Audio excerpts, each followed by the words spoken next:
Shalom sobat terkasih di dalam Kristus. Jumpa lagi di program renungan kita pada hari ini.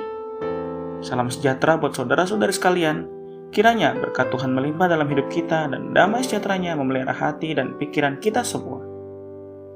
Sebelum kita merenungkan firman Tuhan, mari kita bersama-sama bersatu di dalam doa. Bapa, dalam nama Tuhan Yesus, Bapa, dalam nama Tuhan Yesus Kristus, kami mengucap syukur untuk anugerah-Mu pada hari ini. Terima kasih untuk satu hari lagi yang Kau percayakan bagi kami untuk bisa memuliakan nama-Mu. Terima kasih untuk kekuatan, berkat, kebaikan, dan pemeliharaan-Mu yang begitu sempurna di dalam hidup kami. Saat ini kami akan mendengarkan sebagian daripada firman-Mu. Urapilah setiap kami dengan urapan yang baru. Jamalah hati kami dan penuhilah kami dengan segala hikmat dan pengertian daripada-Mu, sehingga kami dapat mengerti dan memahami akan kebenaran firman. Terima kasih Bapa yang baik. Dalam nama Tuhan Yesus kami sudah berdoa. Amin.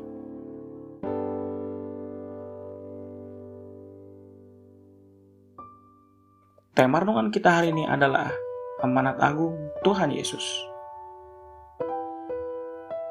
Dalam Matius 28 ayat 19-20, inilah firman Tuhan. Karena itu pergilah, jadikanlah semua bangsa muridku, dan baptislah mereka dalam nama Bapa dan Anak dan Roh Kudus. Dan ajarlah mereka melakukan segala sesuatu yang telah kuperintahkan kepadamu, dan ketahuilah aku menyertai kamu senantiasa sampai kepada akhir zaman. Seberapa banyak dari kita yang merasa bahwa tanggung jawab kita sebagai orang Kristen adalah dengan membaca Alkitab, saat teduh, dan hidup menaati semua 10 perintah Tuhan? Salah satu pertanyaan rutin yang selalu saya tanyakan kepada teman-teman dan rekan-rekan seiman saya adalah, apakah mereka sudah membaca Alkitab dan berdoa hari ini? Dan seringkali mereka selalu lupa untuk melakukannya, dan seandainya mereka ingat untuk melakukannya, maka akan terlihat ekspresi yang begitu senang dan bangga karena mereka rasa sudah melakukan tugas mereka dengan baik. Dan seringkali kita pun sebagai orang Kristen merasa ketika kita sudah membaca Alkitab dan berdoa berarti kita sudah melakukan tanggung jawab kita sebagai orang Kristen. Saudaraku yang dikasihi Tuhan, ketahuilah, dengan melakukan itu kita hanya baru memasuki langkah awal dari tugas kita.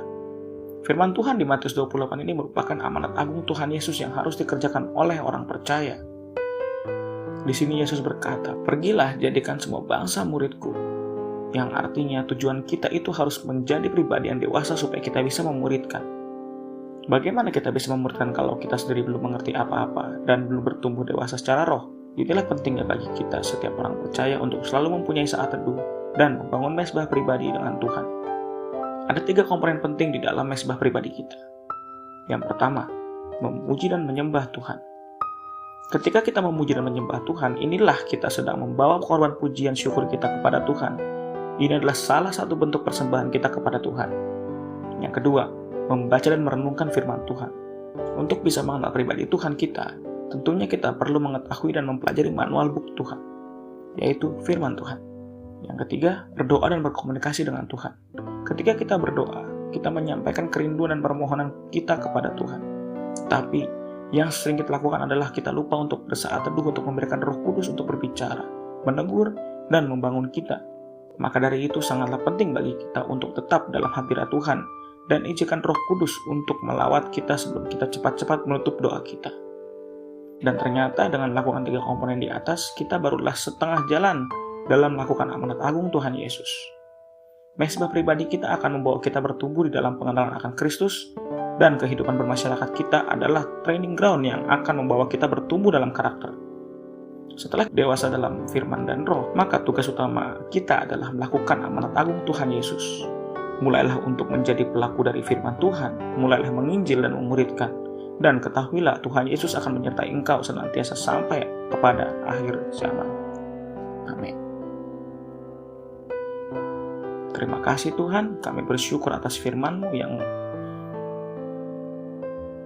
Terima kasih Tuhan, kami bersyukur atas firman-Mu yang membuat kami untuk terus berada di dalam terang dan jalan. Kami mohon pimpinan-Mu di sepanjang hari ini ya Tuhan. Berkatilah kami ya Tuhan, dan buat apa yang kami kerjakan menjadi berhasil dan beruntung, dan membawa kemuliaan bagi nama Tuhan. Kami berdoa untuk anak-anak-Mu yang saat ini mengalami sakit penyakit, masalah, dan pergumulan hidup. Kiranya Engkau Tuhan memberikan kesembuhan, kesehatan, kekuatan, jalan keluar dan pertolongan-Mu yang ajaib, mujizat-Mu Engkau nyatakan di dalam setiap kehidupan kami. Terima kasih Bapa yang baik, berkati bangsa dan negara kami Indonesia dan semua bangsa di dunia ini. Curahkan kasih dan berkat-Mu agar setiap orang dari segala bangsa boleh percaya dan mengalami Engkau dalam kehidupan mereka. Terima kasih Bapa yang baik, kami serahkan semuanya ke dalam tangan-Mu. Di dalam nama Tuhan Yesus Kristus kami sudah berdoa dan mengucap syukur. Haleluya. Amin.